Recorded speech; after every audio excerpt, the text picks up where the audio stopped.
Hey y'all, welcome to the Clock Tower. I'm Colton, here with Brandon. 5 cards, 5 minutes returns for the rest of Tokyo Revengers, Uncommons, Commons, and Trial Deck cards. Brandon, what's our first card? First up, we have this level 0. Place it on stage. You can look at the top 2 cards of your library and then put them back in any order. When this card becomes reversed, reveal the top card. If it's level 1 or higher, you can put this into your stock. On play, get that level 1 or higher into the right spot to shove this into stock right away.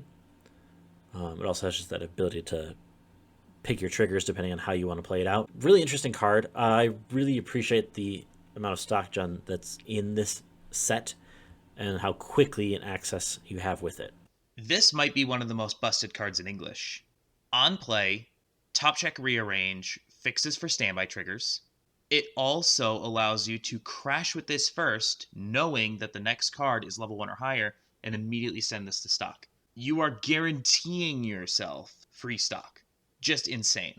This would be busted on a double R, and it's on an uncommon.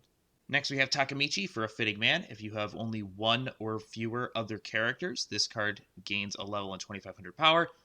When it dies, it goes to memory. It's an oversize that is bomb-proof and also memory compresses. Very straightforward. Yeah, I really like this in conjunction with the previous card. You're able to send that card away immediately, and all of a sudden this becomes a 4K card on field. Level 1 4K card. Pretty well walls up against what most people have at 0. Next up we have this Takemichi as well. When placed on stage, you can choose a cost 0 character if they only have one card in the front row, and put it into waiting room. The secondary effect, which is probably why you run this card more often, when placed on stage, you can clock yourself to blind stock 1, which is a really unique ability here that can additionally help get you to that level 1 game faster, get you additional stock, and allows you early access to that stock as soon as your first turn. Honestly, clocking yourself from deck on turn 1 or turn 2 is a fake cost. It's free stock, again, on something that could potentially level you as well. So you have access to your pay 1 effects on turn 1. If you went second, you can nuke one of your opponent's dudes, or you can just get free stock. It's just, there's no losing with this card.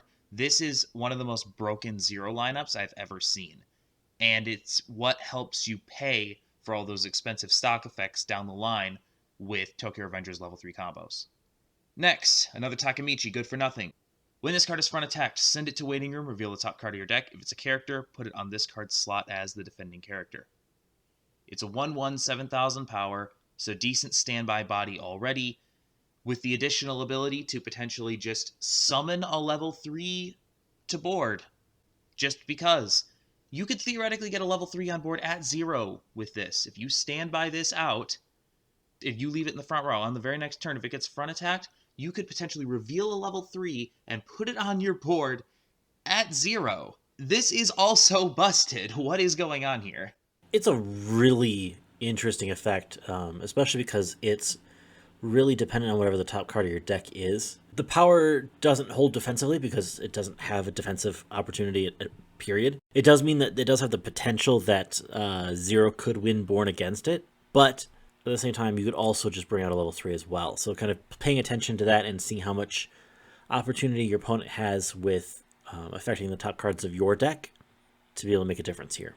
Last up, we have this 3/4 event counter. When you play this card, you may discard 2 cards from hand, and if you do, you choose one of the characters in battle and deal damage to your opponent based off of the soul that that character has. And you choose a character that cannot deal damage to players that turn. So it's a money counter attached with a burn, all on one card.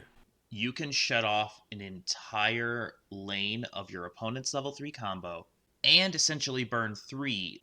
It's very expensive, but I don't think that matters necessarily in Tokyo Revengers because it basically just generates stock at will. So yeah, I would almost expect to see this teched in just because Tokyo Revengers in a vacuum can't afford this. And that's it. Thank you so much for joining us. We'll be back on Tuesday. Brandon will have a deck tech for Tokyo Revengers, and we'll have gameplay for that the following Thursday.